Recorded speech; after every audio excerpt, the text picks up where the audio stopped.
Hello students, welcome to the Sun Academy. Hopefully आप सब ठीक होंगे। आज हम स्टार्ट कर रहे हैं पिट्यूटरी ग्लैंड। बहुत ही इंपॉर्टेंट टॉपिक है पिट्यूटरी ग्लैंड का, और इसके अंदर जो हार्मोन्स हैं वो भी बहुत ही इंपॉर्टेंट है, क्योंकि पिट्यूटरी ग्लैंड एक ऐसा ग्लैंड है जो कि खुद हार्मोन सीक्रेट करता है, और उसकी वजह से दूसरे बहुत सारे ग्लैंड्स जो है वो कंट्रोल हो रहे होते हैं, और साथ में ये कुछ ऐसे भी हार्मोन सीक्रेट करता है जो खुद कोई ना कोई फंक्शन परफॉर्म कर रहे हैं। तो ये बहुत ही इंपॉर्टेंट ग्लैंड है, आइए इसको डिस्कस करते हैं। अब यहाँ पर पिट्यूटरी ग्लैंड जो है, इसको एक और भी नाम दिया जाता है जिसे हम कहते हैं हाइपोफाइसिस।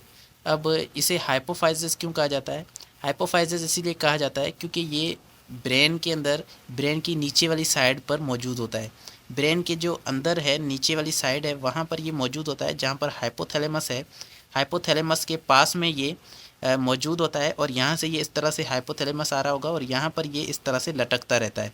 तो इसीलिए इसको हम कहते हैं ये हाइपोफाइसिस है, छोटा पार्ट है और नीचे होता है, ये बहुत ही छोटा होता है। इज़ अ पी साइज़ मतलब हमारे मटर के दाने की तरह ये बहुत ही छोटा इसका साइज़ है, और इससे बहुत सारे हार्मोन्स रिलीज़ हो रहे हैं। दैट डेंगल्स फ्रॉम द हाइपोथैलेमस, ये डेंगल कर रहा है, लटक रहा है। कहाँ से? हाइपोथैलेमस से, मतलब यहाँ से इस तरह से, अभी स्ट्रक्चर में आपने देखा ये इस तरह से लटक रहा है। कहाँ से? हाइपोथैलेमस से ये नीचे लटक रहा है, और एक स्टैक के साथ कनेक्टेड है, मतलब ऐसे न्यूरॉन्स बहुत सारे आ रहे हैं और वो एक तरह का कलेक्शन बना रहे हैं न्यूरॉन का, और ये जो है ये कलेक्शन कहलाता है स्टैक। तो इस स्टैक से ये कनेक्टेड है हमारे ऊपर से, हाइपोथैलेमस से ये कनेक्टेड है। Anatomically pituitary gland consist of two distinct lobes. अब इस पिट्यूटरी ग्लैंड को जो है दो डिस्टिंक्ट लोब के अंदर डिवाइड किया गया है, मतलब इसकी दो लोब्स हैं, दो इसके पार्ट्स हैं। One of which appears glandular and called anterior pituitary gland. एक जो है वो ग्लैंडुलर दिखता है, मतलब हमें इस तरह से उसके अंदर से एम्प्टी कैविटी की तरह हमें दिखता है, तो उसे हम कहते हैं एंटीरियर पिट्यूटरी। वो अंदर अंदर की तरह होता है, एंटीरियर पिट्यूटरी कहलाता है। और या फिर उसे हम कहते हैं एडिनो हाइपोफाइसिस। एडिनो हाइपोफाइसिस ये एंटीरियर पिट्यूटरी लोब के लिए एक नाम दिया गया है। The other portion appears fibrous. दूसरा जो पोर्शन है वो फिब्रस की तरह है, फाइबर की तरह है, फाइबर वाला हमें दिखता है, तो इसीलिए उसको हम कहते हैं पोस्टीरियर पिट्यूटरी ग्लैंड, और उसे जो है वो न्यूरो हाइपोफाइसिस भी कहा जाता है। तो अब दो पार्ट्स हैं हमारे पिट्यूटरी ग्लैंड के, एक है एंटीरियर पिट्यूटरी लोब और दूसरा है पोस्टीरियर पिट्यूटरी लोब। एंटीरियर को हम कहते हैं एडिनो हाइपोफाइसिस और पोस्टीरियर को कहते हैं न्यूरो हाइपोफाइसिस। तो ये तीन नाम आपने याद रखने हैं। हाइपोफाइसिस हम पिट्यूटरी ग्लैंड को कह रहे हैं, एडिनो हाइपोफाइसिस एंटीरियर पिट्यूटरी और neuro hypophysis posterior pituitary gland. अब हम आते हैं यहाँ पर सबसे पहले एंटीरियर पिट्यूटरी ग्लैंड से।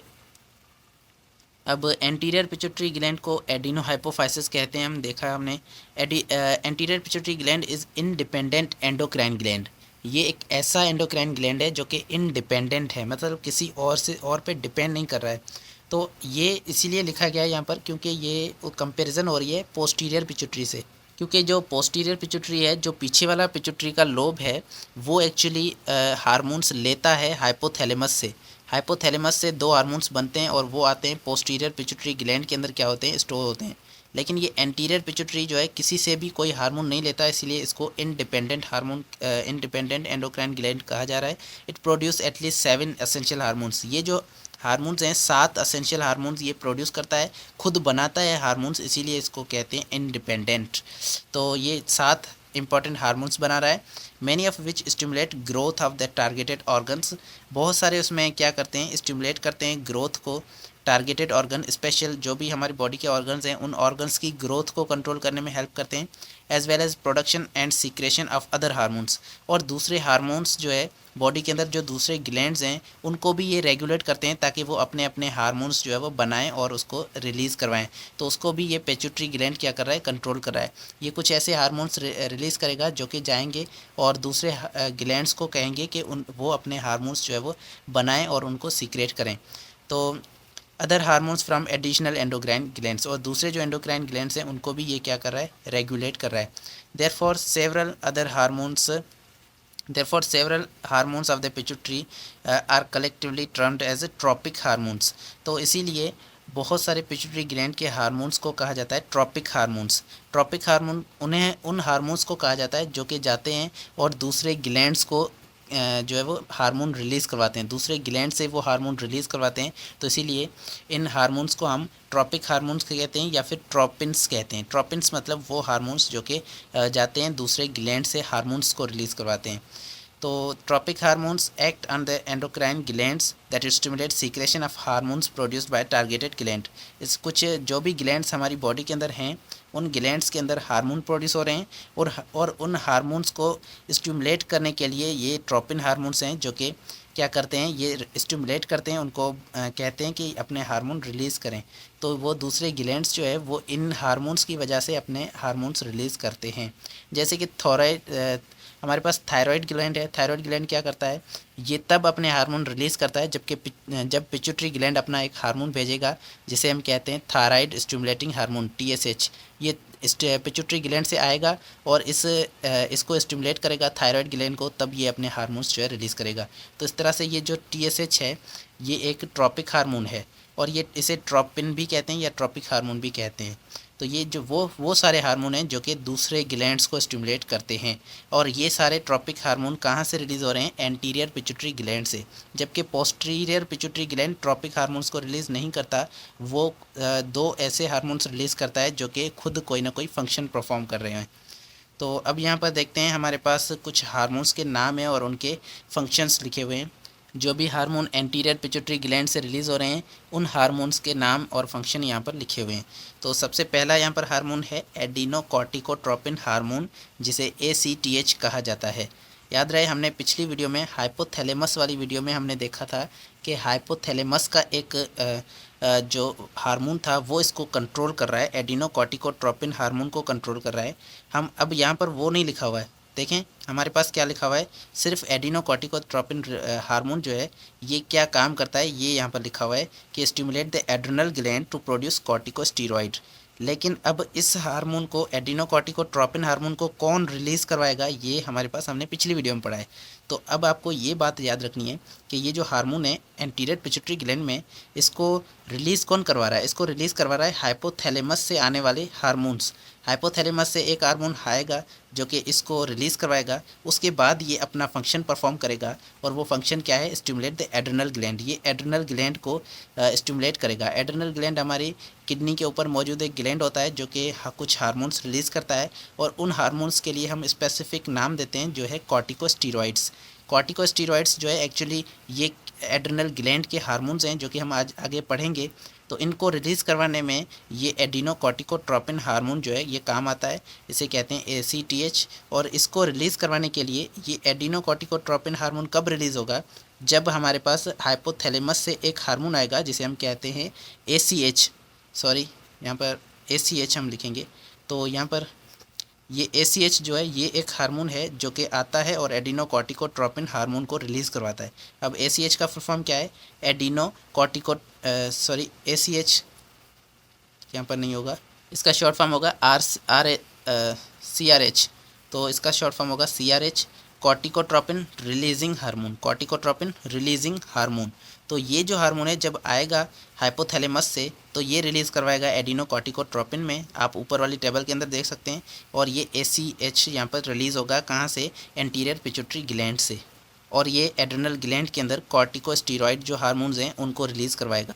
दूसरा हार्मोन हमारे पास है मेलानोसाइट स्टिमुलेटिंग हार्मोन, MSH। ये मेलानोसाइट स्टिमुलेटिंग हार्मोन है जो कि मेलानोसाइट जो हमारी स्किन के अंदर मौजूद होते हैं उनको स्टिमुलेट करता है। Stimulate the synthesis and dispersion of melanin. Melanin क्या है, मेलानिन एक पिगमेंट है जो कि हमारी स्किन को जो है थोड़ा सा डार्क ब्लैक कलर देता है। तो ये एक पिगमेंट है जो कि हमारी स्किन को कलर देने में हेल्प करता है। अब इसकी प्रोडक्शन के लिए हमारे पास कौन सा हार्मोन है, हमारे पास हार्मोन जो है वो है मेलानिन, सॉरी मेलानिन नहीं, ये हमारे पास हार्मोन है मेलानोसाइट स्टिमुलेटिंग हार्मोन जो कि मेलानिन की डिस्पर्जन के लिए काम करता है। तो स्टिमुलेट करता है, सिंथेसिस करता है और मेलानिन को बनाने में और उसको स्किन पर फैलाने में ये हार्मोन काम करता है। MSH इसे कहते हैं और इसका नाम जो कंप्लीट वो क्या है, मेलानोसाइट स्टिमुलेटिंग हार्मोन है। तो ये आपने याद रखना है। अब ये MSH जो है ये रिलीज़ कब होगा, ये हमारे पास एक्चुअली सन की वजह से जो हमें रोशनी वगैरह लगती है, तो देखें जब किसी को धूप ज़्यादा लगती है तो उसकी वजह से उसका जो स्किन का कलर है वो डार्क हो जाता है। तो वो इसलिए होता है क्योंकि उसके अंदर MSH हार्मोन प्रोड्यूस हो जाता है और वो क्या करता है, मेलानिन को प्रोड्यूस करवा देता है। तो ये सन की वजह से प्रोड्यूस होता है। और हमारे हाइपोथैलेमस से एक हार्मोन आता है जिसे हम कहते हैं MIH। तो ये MIH जो है मेलानोसाइट इनहेबिटिंग हार्मोन है, जो कि इस हार्मोन को क्या करता है, इनहेबिट करता है, इसको रोकता है। तो ये हार्मोन आपने याद रखना है, जो कि पिछली टेबल में हमारे पास लिखा हुआ था। उसके बाद है ग्रोथ हार्मोन, जिसे सोमेटोट्रॉपिक हार्मोन कहते हैं, STH या फिर GH। ये हमारे पास दो नाम है इसके लिए, ग्रोथ हार्मोन या फिर STH सोमेटोट्रॉपिक हार्मोन। तो द हार्मोन ये क्या करता है, growth of muscle bone and tissues, ये डिफरेंट मसल्स की ग्रोथ करवाता है और बोन्स की और टिश्यूज़ की ग्रोथ के लिए काम करता है, ग्रोथ के अंदर हेल्प करता है। तो ये एक्चुअली हमारी सेल डिवीज़न को क्या करेगा, इफ़ेक्ट करेगा, सेल डिवीज़न को कंट्रोल करेगा, जिसकी वजह से हमारी ग्रोथ हो रही है। तो ये एक्चुअली सेल डिवीज़न को, माइटोसिस को कंट्रोल करने में हेल्प करेगा और इस तरह से हमारी ग्रोथ को कंट्रोल कर रहा है। इस हार्मोन का नाम है ग्रोथ हार्मोन या सोमेटोट्रॉपिक हार्मोन। अब इस हार्मोन को कंट्रोल कौन करेगा, ये कैसे कंट्रोल होगा, ये रिलीज़ कैसे होगा, ये रिलीज़ होगा हमारे पास सोमेटोट्रोफिन से, सोमेटोट्रोपिन या फिर इसे हम कहते हैं growth hormone releasing hormone, growth hormone releasing hormone. ये हमारे पास हाइपोथैलेमस से एक हार्मोन आएगा जो कि इसको रिलीज़ करवाएगा, कहाँ से, पिट्यूटरी ग्लैंड से, एंटीरियर पिट्यूटरी ग्लैंड से। ये सारे हार्मोन कहाँ से रिलीज़ हो रहे हैं, एंटीरियर पिट्यूटरी ग्लैंड से। तो ये हार्मोन हाइपोथैलेमस से आता है जो कि इस हार्मोन को रिलीज़ करवाता है। और दूसरा hormone GH, growth hormone inhabiting, IH, growth hormone inhabiting hormone. ये हार्मोन आता है जो कि इसको इनहेबिट करता है, इसको रोकता है। ये कहाँ से आता है, हाइपोथैलेमस से आता है। और किस पे अटैक करता है, इस हार्मोन को रोकता है पिट्यूटरी ग्लैंड में से। तो ये चीज़ें आपने याद रखनी है। आपने वो हर हार्मोन का एक फंक्शन याद रखना है, दूसरा वो कैसे एक्टिवेट हो रहा है, मतलब रिलीज़ कैसे हो रहा है, और मतलब उसको कंट्रोल कौन कर रहा है, ये चीज़ें आपने याद रखनी है। उसके बाद दूसरा हार्मोन है prolactin hormone. Prolactin hormone actually mammary glands के अंदर मिल्क को प्रोड्यूस करवाता है। फीमेल के अंदर जो मेमरी ग्लैंड्स होते हैं उनके अंदर मिल्क, दूध, उसको प्रोड्यूस करने में हेल्प करता है, ये स्टिमुलेट करता है प्रोलैक्टिन। जब प्रोलैक्टिन रिलीज़ होगा तभी मिल्क जो है वो प्रोड्यूस होगा एक फ़ीमेल के अंदर। और ये प्रोलैक्टिन कब स्टिमुलेट होता है, ये इसको कंट्रोल कौन करता है, इसको हमारा हाइपोथैलेमस कंट्रोल नहीं करता, इसको हाइपोथैलेमस कंट्रोल नहीं करता। ये तब रिलीज़ होता है जब बेबी जो है वो मेमरी ग्लैंड्स के अंदर सक करता है। मतलब जब बेबी जो है, एक छोटा बच्चा जब अपनी माँ के पास जो है वो उसको सक करेगा, वो मेमरी ग्लैंड्स को जब सक करेगा तब वहाँ से जो है ये स्टिमुलेशन आएगी और यहाँ से प्रोलैक्टिन जो है ये रिलीज़ होगा और वहाँ से मिल्क प्रोड्यूस होगा और बच्चा जो है वो उसको पी लेगा। तो इस तरह से ये प्रोलैक्टिन जो है मिल्क की प्रोडक्शन के अंदर हेल्प कर रहा है। अब जब एक फ़ीमेल जो है वो ओल्ड हो जाती है, उसकी उम्र बढ़ जाती है, तब वहाँ से मिल्क प्रोड्यूस क्यों नहीं होता, क्योंकि वहाँ पर हमारे पास हाइपोथैलेमस से एक हार्मोन रिलीज़ होता है जिसे हम कहते हैं PIH, प्रोलैक्टिन इनहिबिटिंग हार्मोन। ये हार्मोन जो है ये आकर इस हार्मोन को रोक देता है, कहाँ से, इस एंटीरियर पिट्यूटरी ग्लैंड में से इस हार्मोन को इनहिबिट कर देता है, इस हार्मोन को रोक देता है जब एक फ़ीमेल की उम्र बढ़ जाती है, एज जो है वो, जब फीमेल ओल्ड हो जाती है। तो ये चीज़ें आपने याद रखनी कि कौन इसको इनहेबिट कर रहा है और ये रिलीज़ कैसे हो रहा है। ये रिलीज़ हो रहा है बच्चे के सक करने से। उसके बाद है थायराइड स्टिमुलेटिंग हार्मोन TSH। और TSH ये एक्चुअली हमारे थायराइड ग्लैंड को क्या करता है, स्टिमुलेट करता है, उसको जो है स्टिमुलेशन देता है ताकि वो प्रोड्यूस करे थायरोक्सिन। थायरोक्सिन जो है ये थायराइड ग्लैंड का क्या है, एक हार्मोन है और इसे T4 हार्मोन भी कहते हैं। T4 मतलब टेट्रा आयोडो थायरोनिन। तो ये आगे हम पढ़ेंगे, इनकी कंप्लीट नेम्स जो है ये हमारे पास थायरोक्सिन कहलाता है या इसका कंप्लीट दूसरा भी नेम है, तो ये आगे हम पढ़ेंगे। और ये थायराइड ग्लैंड के अंदर हम पढ़ेंगे। थायराइड स्टिमुलेटिंग हार्मोन को जो है कौन रिलीज़ करवाता है, TH नहीं, बल्कि ये हमारे पास हार्मोन तब रिलीज़ होता है जब हमारे पास थायरोनिन रिलीजिंग हार्मोन जब आता है हाइपोथैलेमस से। थायरोनिन रिलीजिंग हार्मोन, ये हार्मोन जो है जब आता है कहाँ से, हाइपोथैलेमस से, तब ये थायराइड स्टिमुलेटिंग हार्मोन को रिलीज़ करवाता है। उसके बाद है ल्यूटेनाइजिंग हार्मोन। इसको कौन रिलीज़ करवाता है, इसको रिलीज़ करवाता है गोनेडोट्रोपिन हार्मोन, जो कि हमने पिछली वीडियो में पढ़ा। तो ये गोनेडोट्रोपिन हार्मोन इसको रिलीज़ करवाता है। और ये इसका काम क्या है, इसका काम है स्टिमुलेट गोनेट्स। हमारे जो गोनेट्स हैं रिप्रोडक्टिव ऑर्गन्स, जैसे टेस्टीज ये होते हैं मेल के अंदर और फीमेल के अंदर ओवरीज होते हैं। तो ये दोनों रिप्रोडक्टिव ऑर्गन्स हैं या रिप्रोडक्टिव ग्लैंड्स हैं।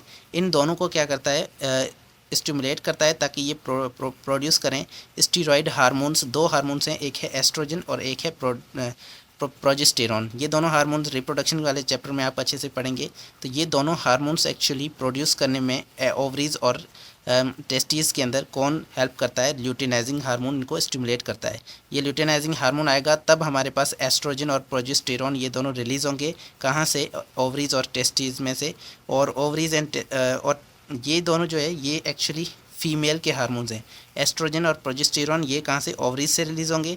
और टेस्टोस्टेरॉन ये हमारे पास मेल का हार्मोन है जो कि टेस्टीज से रिलीज़ होगा। तो ये हार्मोन्स रिलीज़ करवाने में इस ल्यूटेनाइजिंग हार्मोन का हाथ है। अब इस ल्यूटेनाइजिंग हार्मोन को कौन रिलीज़ करवाता है, गोनेडोट्रोपिन। फॉलिकल स्टिमुलेटिंग हार्मोन, इसको भी गोनेडोट्रोपिन हार्मोन रिलीज़ करवाता है, हाइपोथैलेमस से आता है। ये हार्मोन जो है पिट्यूटरी ग्लैंड से जब रिलीज़ होगा तो हमारे पास क्या होगा, ये स्टिमुलेट करता है development of ovarian follicle. Ovarian follicle क्या होती है, एक तरह का जो है वो हमारी रिप्रोडक्शन के अंदर सेल होता है, फॉलिकल होती है और उसके अंदर कुछ सेल्स मौजूद होते हैं जो कि ओवरीज के अंदर होते हैं और वहाँ पर ये प्रोड्यूस करवाते हैं क्या, फॉलिकल्स प्रोड्यूस करवाते हैं। ये आगे हम रिप्रोडक्शन के टॉपिक के अंदर अच्छे से समझेंगे। तो ये ओवरियन फॉलिकल को प्रोड्यूस करने में, उसको डेवलप करने में फीमेल्स के अंदर ये मौजूद होता है। और एग जब प्रोड्यूस होता है तो उसके अंदर इसका जो है डेवलपमेंट के अंदर इस FSH का हाथ है। उसके बाद in males it is required for development of sperm. इसके अंदर मेल के अंदर स्पर्म की डेवलपमेंट के अंदर FSH जो है वो काम करता है। FSH and LH are called gonadotropins. ये दो हार्मोन्स FSH और ये दोनों हार्मोन्स क्या हैं, गोनेडोट्रोपिन हार्मोन्स हैं। इन्हें कहा जाता है GTH, गोनेडोट्रोपिन हार्मोन्स। ये गोनेडोट्रोपिन इसलिए कहलाते हैं because they stimulate the activities of male and female gonads. ये एक्टिविटीज़ को कंट्रोल करते हैं, मेल और फीमेल गोनेड्स की एक्टिविटी को। मेल और फीमेल गोनेड्स कौन से हैं, एक हैं फीमेल के अंदर ओवरीज हैं जबकि मेल के अंदर टेस्टीज़ हैं। तो इस तरह से ये मेल और फीमेल गोनेड्स को स्टिमुलेट करते हैं, उनकी स्पर्म और उनके एग को प्रोड्यूस करने में हेल्प करवाते हैं। तो इसीलिए ये दोनों हार्मोन्स क्या कहलाते हैं, गोनेडोट्रोपिन्स। और इनको रिलीज़ करवाने वाला जो हार्मोन है हाइपोथैलेमस से आता है वो क्या है, गोनेडोट्रोपिन रिलीजिंग हार्मोन। तो यहाँ पर इस पिक्चर में आप देख सकते हैं हमारे पास पिट्यूटरी ग्लैंड को आप देख सकते हैं। ये इसके दो लोब आपके पास मौजूद हैं और एक है एंटीरियर लोब और एक है पोस्टीरियर। तो यहाँ से बहुत सारे हार्मोन्स जो है रिलीज़ हो रहे हैं। थायराइड स्टिमुलेटिंग हार्मोन जो कि थायराइड ग्लैंड के पास जा रहा है और यहाँ पर ये एडिनोकॉर्टिकोट्रोपिन ये एड्रिनल ग्लैंड के पास जा रहा है। और उसके बाद यहाँ से जो है ग्रोथ हार्मोन ये मसल्स के पास और बोन्स के पास जा रहा है, जबकि प्रोलैक्टिन हार्मोन ये मेमोरी ग्लैंड्स को कंट्रोल कर रहा है। और यहाँ से गोनेडोट्रोपिन हार्मोन FSH और LH ल्यूटेनाइजिंग और फॉलिकल स्टिमुलेटिंग हार्मोन ये ओवरीज और टेस्टीज़ को कंट्रोल कर रहे हैं। जबकि यहाँ से मेलानोसाइट ये स्किन के अंदर मेलानिन की प्रोडक्शन को कंट्रोल कर रहा है। और यहाँ से दो हार्मोन्स रिलीज़ होते हैं पोस्टीरियर से जो कि अब हम पढ़ने वाले हैं, एक है ऑक्सीटोसिन और एक है एंटी डायूरेटिक हार्मोन। ये दोनों हार्मोन हमारे हाइपोथैलेमस के अंदर प्रोड्यूस होते हैं और आकर इसके अंदर पोस्टीरियर पिट्यूटरी ग्लैंड के अंदर स्टोर हो जाते हैं। वीडियो लंबी हो गई लेकिन आपको समझाने की पूरी कोशिश की हमने, तो मेहरबानी करके अच्छे से इसको समझें और इसके अंदर से बहुत सारे क्वेश्चन जो है वो बन सकते हैं। पोस्टीरियर पिट्यूटरी ग्लैंड को हम न्यूरो हाइपोफाइसिस कहते हैं और posterior pituitary gland contain the endings of two type of neuro secretory cells whose cell bodies are found in the hypothalamus. इसके अंदर दो तरह के न्यूरो सिक्रेटरी सेल्स मौजूद होते हैं और वो एक्चुअली कहाँ से आ रहे हैं, हाइपोथैलेमस से आ रहे हैं। तो इसके जो है हाइपोथैलेमस के अंदर कुछ स्पेशल सेल्स होंगे न्यूरो सिक्रेटरी सेल्स, उनकी जो है बॉडीज़, उनकी सेल बॉडीज़ जो है वो कहाँ से होंगी, वो सेल बॉडीज़ हाइपोथैलेमस के अंदर होंगी। लेकिन उनकी नर्व एंडिंग्स जो है जैसे कि एक्सॉन और डेंड्राइट ये आकर इसके अंदर मौजूद होंगे, किसके अंदर, पोस्टीरियर पिट्यूटरी ग्लैंड के अंदर। तो इस नर्व एंडिंग से जो है हार्मोन्स क्या हो रहे होंगे, रिलीज़ हो रहे होंगे। तो इस तरह से हाइपोथैलेमस के अंदर जो न्यूरॉन्स हैं, न्यूरो सिक्रेटरी सेल्स हैं, वो क्या होंगे, उनकी सेल बॉडीज़ हाइपोथैलेमस के अंदर होंगी जबकि उनकी nerve endings posterior pituitary gland के अंदर होंगी। तो the hormones release from the are actually stored in the secretion of hypothalamus. इसके अंदर पोस्टीरियर पिट्यूटरी ग्लैंड के अंदर जो हार्मोन्स रिलीज़ हो रहे हैं वो एक्चुअली कहाँ से बने हैं, वो हाइपोथैलेमस में बने हैं और वहाँ से आकर ये पिट्यूटरी ग्लैंड के अंदर स्टोर हो रहे हैं।